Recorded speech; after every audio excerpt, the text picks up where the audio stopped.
Girlfriend और boyfriend बनाना ज़रूरी है क्या? बिल्कुल ज़रूरी नहीं है, बिल्कुल ज़रूरी नहीं है।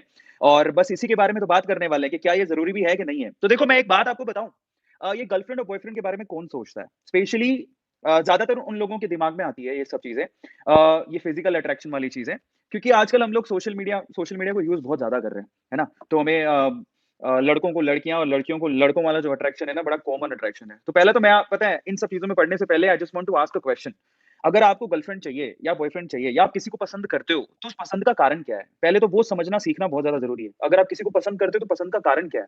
क्या उस पसंद का कारण फिज़िकल अट्रैक्शन है? या फिर आप फिज़िकली उससे अट्रैक्टेड हो या फिज़िकली अपने आप को सैटिस्फाई करना चाहते हो? ये एक बहुत इंपॉर्टेंट सवाल है और अगर आप सिर्फ़ इस वज़ह से उससे अट्रैक्टेड हो ना, तो इससे तो उसको तो नुकसान है ही है। मतलब आप जिससे फिज़िकली सिर्फ़ फिज़िकल अपने फिज़िकल अट्रैक्शन को या फिज़िकल सैटिस्फैक्शन को पूरा करने के लिए किसी से अगर आप अट्रैक्टेड हो, तो उस बंदे या बंदी को तो नुकसान है ही है क्योंकि आप लोग उससे फुल टाइम कमिटमेंट तो नहीं करने वाले कि मैं आपसे शादी करूँगा या ऐसा कुछ होगा, ऐसा तो कुछ होगा नहीं। उसमें सामने वाले बंदे या बंदी को तो नुकसान है ही, आपका भी नुकसान है।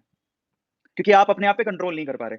तो पहले तो अपने आप अगर किसी से अट्रैक्ट होते हो, तो अपने आप से प्लीज़ आप एक सवाल पूछिए कि आप उस सामने वाले बंदे या बंदी से क्यों अट्रैक्टेड हो? क्या आप लोग सच में उससे प्यार करते हो? तो अगर सच में प्यार करते हो, तो आप लोग ये याद रखना कि उस केस में फिज़िकल अटैचमेंट और फिज़िकल सैटिस्फैक्शन वाली बातें नहीं होनी चाहिए। अगर आप सच में उसे प्यार करते हो, तो आपका थॉट प्रोसेस ऐसी चलनी चाहिए कि मैं लाइफ़ टाइम में जाके उससे शादी करूँगा। मतलब ये मेरी जीवन संगिनी बनेगी। मुझे फिज़िकल अट्रैक्शन के बारे में नहीं सोचना अभी, शादी के बाद ही ये सब चीज़ें करूँगा। क्या आप इसके लिए तैयार हो? बहुत मुश्किल है साहब, बहुत मुश्किल है, बहुत मुश्किल है। ठीक है? और सबसे पहले तो ये, क्या आप अपने आप से सवाल सिर्फ़ इतना पूछो कि क्या आप सच में उससे प्यार करते हो? तब फिज़िकल अट्रैक्शन वाली बातें आपके दिमाग में नहीं आएँगी या फिर सिर्फ़ फिज़िकल अटैचमेंट है या फिज़िकल अट्रैक्शन है। ठीक है? अगर ऐसा है तो आप गलत पाथ पे हो। उसका अब देखो सिर्फ़ फिज़िकल अट्रैक्शन या फिज़िकल सैटिस्फैक्शन के लिए आप किसी को प्यार कर रहे हो, तो उसके सिंपल सी एक ही चीज़ निकल के आती है कि आपकी लाइफ़ में कोई एम या गोल ही नहीं है।